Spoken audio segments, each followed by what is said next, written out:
अमर शहीद जगदेव प्रसाद का 48वां शहादत दिवस एवं उत्तर भारत के पेरियार लल्लू सिंह यादव जी की 111वां जन्म जयंती के संयुक्त समारोह में हम लोग उपस्थित हुए हैं। इस कार्यक्रम में हम सभी का हार्दिक अभिनंदन करते हैं। काफ़ी देर से यह कार्यक्रम चल रही है और हम सभी लोग महापुरुषों की त्याग और बलिदान को सुन रहे हैं, समझ रहे हैं। आखिर हम लोग जयंती क्यों मना रहे हैं? हमारा जयंती और शहादत मनाना उद्देश्य नहीं है। इसके पीछे हमारा उद्देश्य है कि उन महापुरुषों की क्या कार्य थे, क्या उद्देश्य थे, जो आज ब्राह्मणी सिलेबस के आधार पे हमारे समाज से उनकी जीवनी, उनकी कार्यों को समाप्त कर दिया गया। ऐसे तो हम बराबर पेपर अखबारों में पढ़ते हैं, दिन प्रतिदिन घोटाले हो रहे हैं, लेकिन आज अगर देखा जाए तो भारत में सबसे बड़ा अगर घोटाला हुआ है तो मूल निवासियों का इतिहास का घोटाला हुआ है। हमारे महापुरुषों की जीवनी को दबा दी गई है, पूर्वकों की विरासत को खत्म कर दी गई है।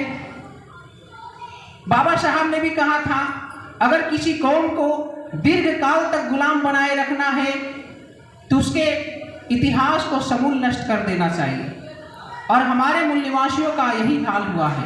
इसलिए आज हमारा समाज शोषित है, दलित है, हमारे सारे अधिकार खत्म हो रहे हैं।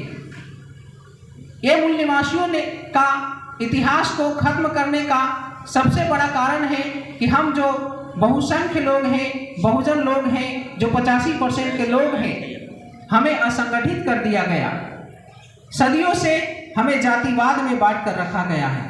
लेकिन महापुरुषों की जीवनी जयंती के माध्यम से हम थोड़े समझने के बाद जागृत हो रहे हैं कि दोस्त और दुश्मन कौन है। महापुरुषों ने क्लैरिफिकेशन कर दिए थे।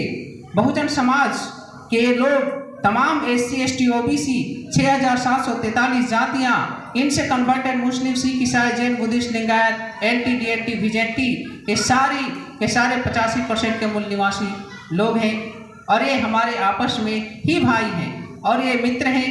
लेकिन कुछ मुट्ठी भर के जो शासक और शोषक लोग हैं, हमारे लोगों को जातियों में बांट दिया है।